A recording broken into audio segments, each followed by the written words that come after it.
All right, Sports Director Jacob Seus here on the couch now. It has been a huge week, couple of days rather, in the sports world.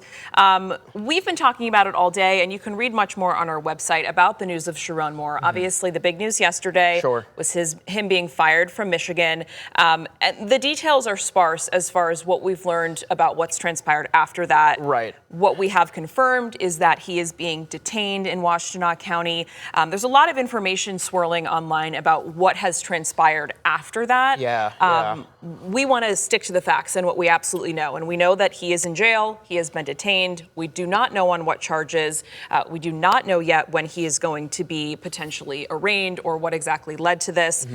We have received some press releases from authorities in that area talking about a suspect, but Sherrone Moore has not been named in any official press release. So that's where we are right now. We want to talk, though, at this hour just a little bit about, okay, now there's no head coach at Michigan. We know Biff Poggi has kind of been tossed in at this point.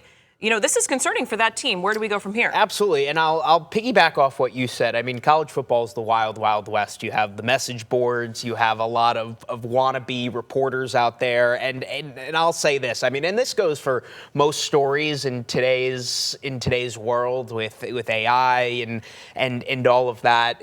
Don't believe everything you hear. I mean, I'm not saying a lot of that is wrong or could wind up being wrong, but nothing is confirmed at this point. I mean, there's a mugshot of Sherrone Moore that's been going around that is AI, that many people have reposted and, posted themselves, and different outlets have reported. So just be careful where you're getting your information from. I will, of course, keep you updated with anything that we can confirm up to this point. But yes, we know Sherrone Moore is out, and, you think about him, you think about his family, everyone involved. And, we haven't thought or talked much about that this Michigan team has to play a game in less than 3 weeks. They have one more game left, the Camping World Bowl in Orlando. Biff Poggi, the best name in college football, will continue to be the interim head coach. He was the interim coach twice this season when Moore was suspended for deleted text messages going back to the sign stealing scandal.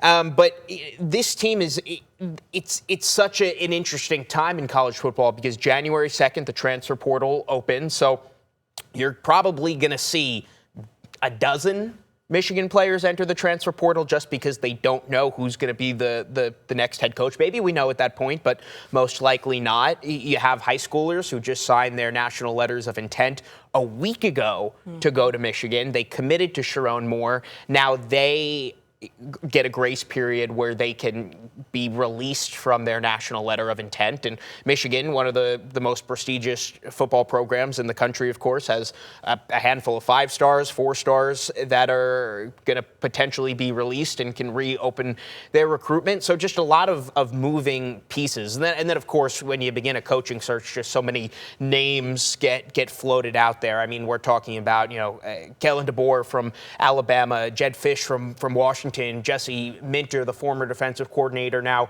Chargers defensive coordinator, Michigan guy under Jim Harbaugh. So it's just there's a lot of moving pieces here, and the Michigan boosters are going to want to work quickly and move quickly to get a new head coach in there. But at the end of the day, they have to get this hire right. You need to make sure you get this hire right for the state of the program here. Yeah, absolutely. And I know we've talked a lot about this. We don't want to forget about some other things really quickly before